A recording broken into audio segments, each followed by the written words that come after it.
Hi, I'm Mike from 1A Auto. We've been selling auto parts for over 30 years.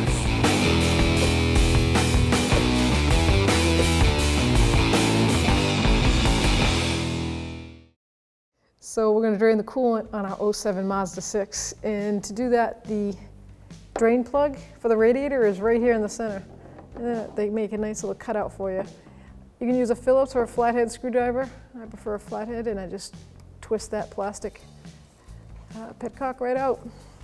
Make sure you have a catch pan ready to go. Look at that. We'll just hold that up there until the heavy flow of it comes down.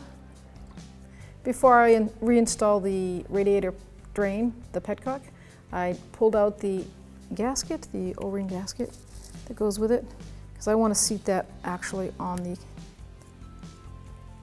plug. I don't want that sitting up in there because it could end up sitting sideways and cause a leak. So got my flathead screwdriver in. I'm just gonna start this. There we go. And now I'm going to add my coolant. I've already pre-mixed it. I'm going to bring it up to the top of the visual part of the radiator, not to the top of the neck. I want to bring it right up to here, and I can see that straight through. And then I'm going to top off my overflow tank.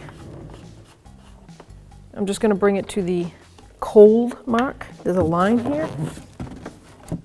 It's already got coolant in it, so I'm not going to have to top it off. It's a little bit above the cold line, which is where I'm going to leave it, because as I run this, it'll self-burp. Put the cap on, then you can start the car and run it. About 45 minutes before the fans come on. Once the fans come on, you can shut your car down, let it cool down, take about an hour or so. If it's fully cooled down, then you can come over to your overflow tank and check your level. If it's way down to low, or it's not even in the tank, fill it to the low level and run it some more. Never take your cap off with the radiator being hot or the engine reaching full temperature. Thanks for watching.